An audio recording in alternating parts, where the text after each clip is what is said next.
नमस्कार, AB star news देख रहे हैं आप और मैं हूं आपके साथ सोहन सिंह। वक्त हो चला है आपका राज्य आपकी खबरों का। सबसे पहले बात करेंगे जांजगीर चांपा की, जहां पुलिस की टीम को बड़ी कामयाबी मिली है। पुलिस ने 1.5 करोड़ से ज्यादा कीमत का सोना चांदी बरामद किया है। तो पुलिस ने वाहन चेकिंग के दौरान 1.5 करोड़ से ज्यादा कीमत का सोना चांदी जब्त किया है। 2 अलग अलग थाना इलाकों में चल रही वाहन चेकिंग के दौरान कार में भारी मात्रा में सोना चांदी बरामद किया गया है। दरअसल सर्राफा व्यापारी चेकिंग के दौरान वैध रसीद नहीं दिखा पाए, जिसके बाद चांपा पुलिस ने धारा 102 के तहत सोना चांदी जब्त कर लिया है।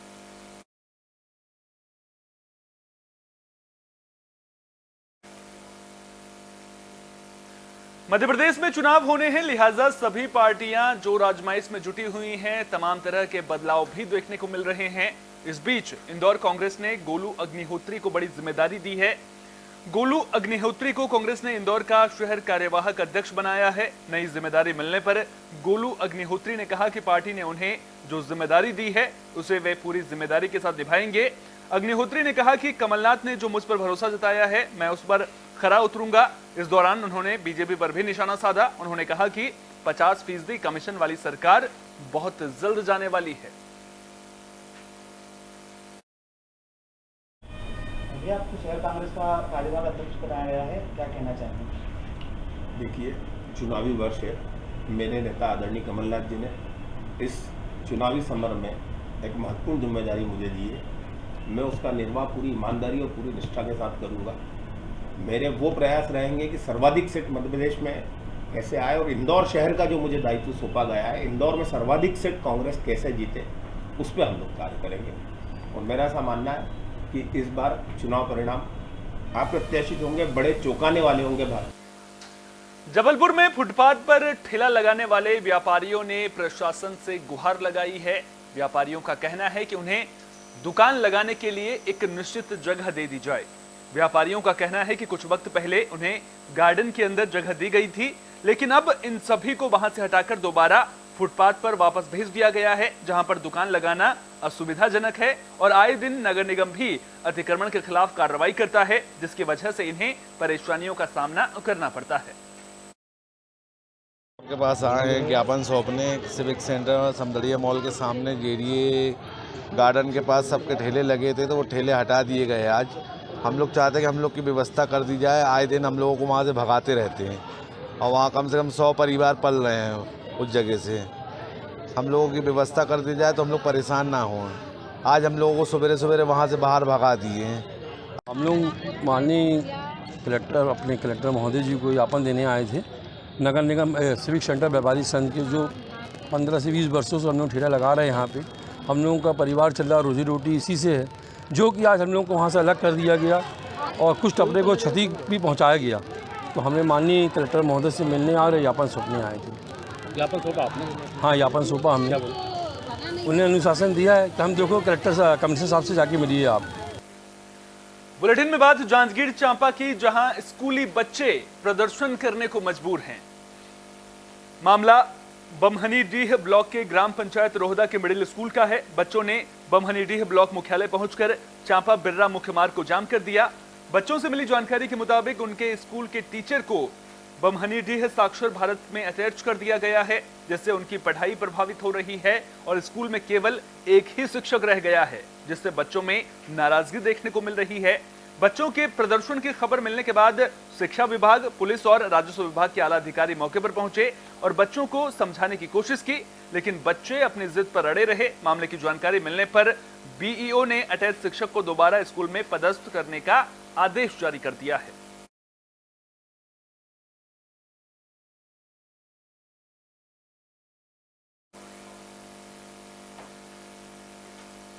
इंदौर की विधानसभा 1 और वार्ड नंबर 2 के लोगों को बड़ी सौगात मिल गई है। दरअसल यहां पर राशन की दुकान खुल गई है। विधायक और पार्षद के अथक प्रयासों के बाद यहां पर ये कोशिश रंग लाई है। राशन की दुकान खुल गई है, जिससे लोगों की परेशानी दूर हो गई है। दरअसल यहां राशन की दुकान ना होने की वजह से लोगों को राशन लेने के लिए कई किलोमीटर दूर जाना पड़ता था, लेकिन अब लोगों को आसानी से राशन मिल सकेगी। यहाँ पर बहुत पुरानी समस्या है। लोग यहाँ की महिलाएं माँ बहनें करीब 2-3 किलोमीटर दूर राशन लेने जाती थी। जैसा कि आप सभी को मालूम है कि चंदन नगर बहुत ही गरीब वर्ग का इलाका है। करीब 70 से 80% लोग राशन लेने के लिए बाहर भटकते थे। मैं लगातार जब से हम पार्षद बने तब से लगातार अधिकारियों से मांग कर रहा था। आदरणीय विधायक जी को मैंने ये समस्या बताई और उन्होंने कलेक्टर साहब से आग्रह किया, उनको फ़ोन लगाया और मुझे वहाँ भेजा कि आप जाके कलेक्टर साहब से मिले। कलेक्टर साहब से हम जाके यूँ भी मिले और जनसुनवाई में भी गए। जनसुनवाई में जाने के बाद जब कलेक्टर साहब को हमने वास्तविक स्थिति बताई कि 50,000 से ज़्यादा लोग इस वार्ड में निवास करते हैं, 20,000 से ज़्यादा मतदाता है, उसके बाद भी एक भी राशन की दुकान नहीं है। देखिए, हमारे बहुत ही सक्रिय पार्षद आदरणीय रफ़ीक खान जी और जितने वो सक्रिय हैं उतने ही सक्रिय और मध्य प्रदेश में सबसे ज़्यादा सक्रिय हमारे 1 नंबर विधानसभा के विधायक आदरणीय संजय शुक्ला जी और रफ़ीक भाई के अथक प्रयासों से चंदन नगर में एक बहुत बड़ी बात थी कि आज तक कोई कंट्रोल की दुकान नहीं थी और रफ़ीक भाई के और संजय शुक्ला जी के प्रयासों से ये दुकान लगी है और दुकान लगने के बाद यहाँ के लोगों को बहुत निजात मिलेगी। हमारी माता जांजगीर चांपा में अवैध खनन प्रशासन के लिए बड़ी चुनौती बनता हुआ नजर आ रहा है। सवाल यही है कि आखिर अवैध खनन के खेल पर लगाम कब लगेगी। बमहनीडीह में भी अवैध खनन का खेल धड़ल्ले से चल रहा है। माफिया हसदेव नदी से अवैध तरीके से रेत खनन कर रहे हैं। नदी से लगे करीब आधा दर्जन गांवों में रेत का अवैध खनन किया जा रहा है। रोजाना खनन के बाद ट्रैक्टरों से रेत ढोई जा रही है, जिससे सरकार को लाखों रुपए के राजस्व का नुकसान हो रहा है। देखना दिलचस्प होगा कि प्रशासन अवैध खनन पर अंकुश कब तक लगा पाता है। रेती कहाँ से पर्दा वहाँ है रेत काम है, वो कुचले से निकलता है। क्या वहाँ परमिट नहीं है। आपको पता है एक्टिविटी नहीं है। कब से चल रहा है? अरे बहुत दिन से चल रहा है। कितने ट्रैक्टर वहाँ निकलता है? तो वहाँ तो बहुत ट्रैक्टर निकलता है। कोई अधिकारी आता है लेकिन अब समय समय में। तो अभी आप कहाँ ले जा रहे हैं? सिवनी। कितना लेते हैं भाड़ा? पता नहीं। क्या नाम है आपका? तिहारू बिरजू पटेल।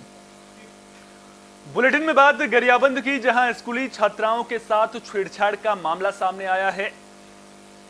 दरअसल मदरा किला हाई स्कूल की छात्राओं ने प्रिंसिपल पर छेड़खानी का आरोप लगाया है। छात्राएं अभिभावकों और पंचायत प्रतिनिधियों के साथ कलेक्ट्रेट पहुंची और शिकायत दर्ज करवाई। छात्राओं का कहना है कि जब वे विरोध करती तो प्राचार्य रवि अंगारे टीसी देने की धमकी देता है।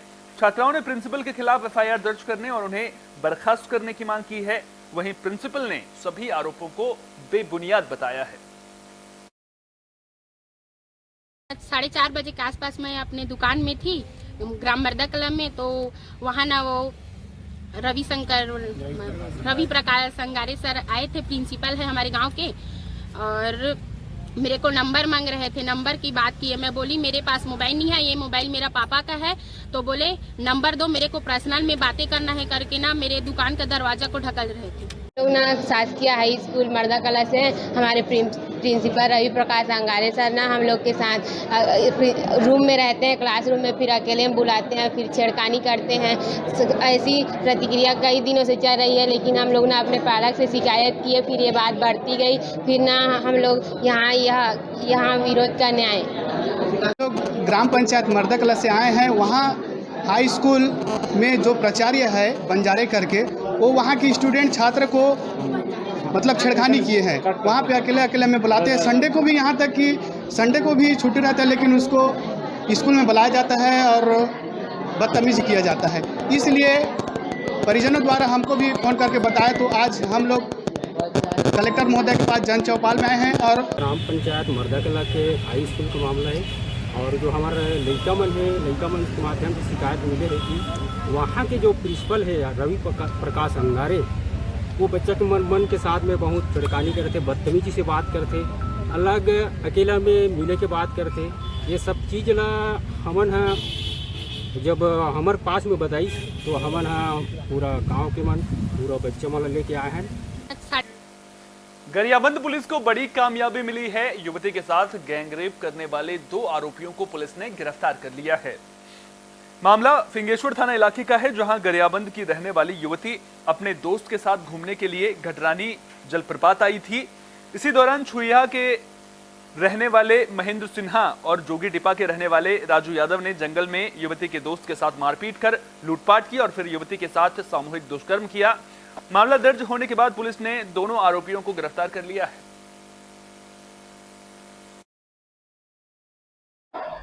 इसमें पीड़िता द्वारा जो है थाने में आकर के जो है लिखित आवेदन पर इसका रिपोर्ट की कि घटारानी में जब घूमने गए थे जो दो आरोपी जो है महेंद्र सिन्हा और राजू यादव करके जो है उनके साथ जो है गैंग रेप किया था, जिसे आज पतासाजी कर जो है गिरफ्तार कर जो है न्यायिक रिमांड पर भेजा गया है। हाँ, 2000 रुपये लूटने की जो बात स्वीकार मतलब। इंदौर में गर्भवती महिला और उसके परिजनों पर जानलेवा हमले की खबर सामने आ रही है। मामले को लेकर पुलिस की कार्यशैली को लेकर भी सवाल खड़े हो रहे हैं। मामला इंदौर शहर के पास गारी पिपलिया गांव का है। आरोप है कि भंवर सिंह पटेल और उनके परिवार ने गर्भवती महिला और उसके परिजनों पर जानलेवा हमला किया और जान से मारने की धमकी दी। पीड़ित परिवार ने थाने में इंसाफ की गुहार लगाई। परिजनों का आरोप है कि पुलिस अधिकारी ने सामान्य धाराओं में केस बनाकर आरोपी को छोड़ दिया है। पीड़ित परिवार ने बताया कि वे मवेशी लेकर घर जा रहे थे, तभी उनके परिवार पर हमला कर दिया गया। घायल लोगों को इलाज के लिए अरविंदो हॉस्पिटल में भर्ती किया गया है।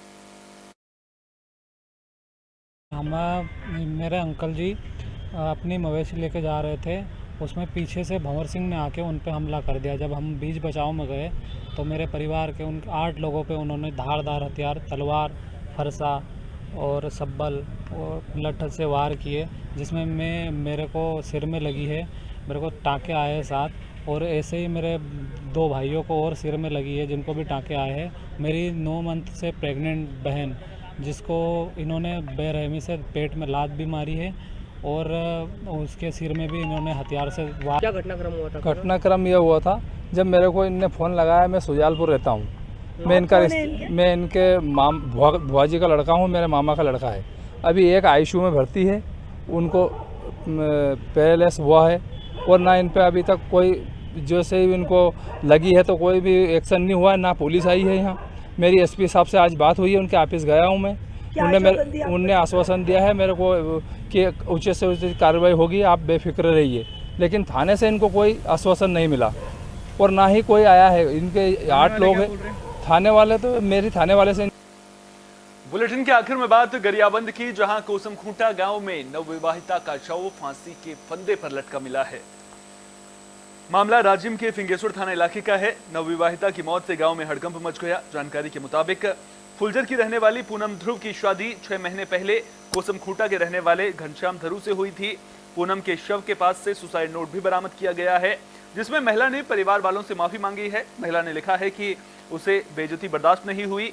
पति को शिक्षक की नौकरी और खुद को वन रक्षक की नौकरी न मिलने की बात भी लिखी हुई है। फिलहाल पुलिस मामले की जांच कर रही है। वैसे तो ठीक ठाक है कि कल बोली से बोले बार हाँ पूछे तो बुखार लगा तो इसे सूजी जी लगवा हाँ ठीक लगी से इसी की ही आप लगा लगते हैं। अब मैंने तो समझ नहीं आ सर कैसे टाइप के लिए हाँ इसे खाम ठीक। आपके नाम? कि पूनम पति घनश्याम, उम्र वही 22-25 साल, नवविवाहिता, आत्महत्या कर ली है। और प्रोटोकॉल के हिसाब से नवविवाहिता की जो भी घटना होता है प्रशासन की ओर से हमें यहाँ उपस्थित होना पड़ता है, इसलिए मैं उपस्थित हुआ, जांच किया। अब जो भी कार्रवाई होगी पोस्टमार्टम के बाद पता चलेगा। सुसाइड नोट मिला?